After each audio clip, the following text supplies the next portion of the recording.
So I'm at the bike show with the NEC in Birmingham. Sadly, Graham couldn't make it, so we asked Nathan. Nathan's actually a bit busy here, so we'll find out more about that later. So you're stuck with me, and I'm going to very quickly take you through some of the most interesting bikes for the adventure market at this year's show. The downside of bike shows is that all you have to go on are the looks and what the bump says. You can never really tell what the bikes are like until you actually ride them, but first impressions and all that, so here are my first impressions. Let's start with the concept everybody is talking about, Yamaha's T7. With the 660 Tenere sadly no longer in production, this concept is set to replace it in 2018. The bike looks amazing. It has the highly acclaimed 700cc CP2 engine, and it looks well equipped. Let's just hope that the production model lives up to this amazing concept.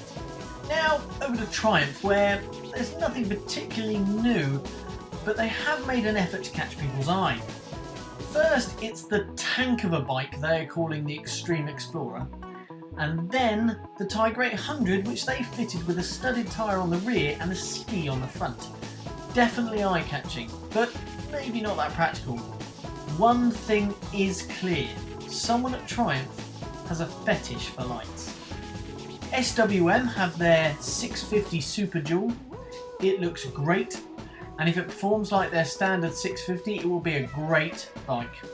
Watch this space as we'll have it reviewed soon. Now, before I get onto a bike that has been hotly anticipated and ultimately was a disappointment for me, let's catch up with Nathan.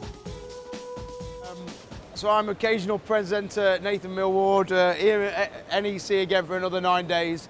Launched what might be a one-off, it might be more regular, getting into adventure.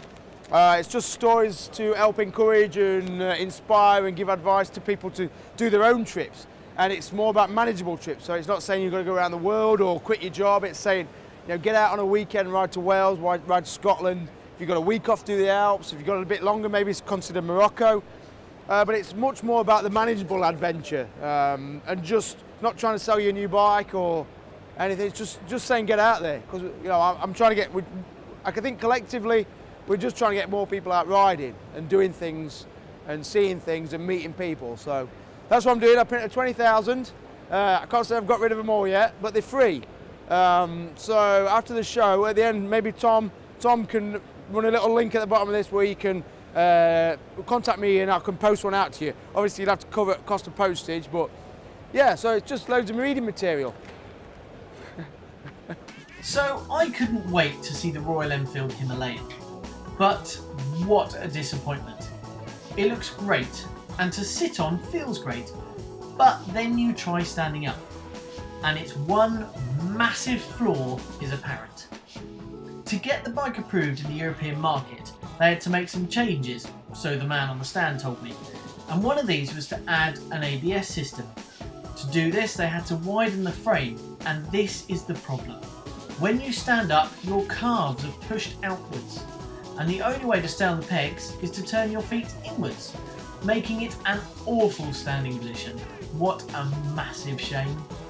Now onto a bike which got my juices flowing, the new KTM 1290 Super Adventure S. I know this is the one Graham was desperate to see, and it did not disappoint. The bike is brimming with tech, and the dash looks more like an iPod than anything you'd normally expect to see. With this much tech, it could be argued that you might want to give the bike a year just to make sure any technical gremlins can be sorted out. But I suspect many, including Graham, won't be able to wait that long.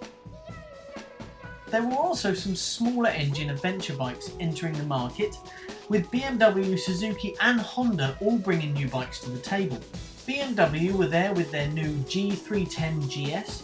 This new GS I'm sure will prove very popular, as its on-the-road price is just £4,900.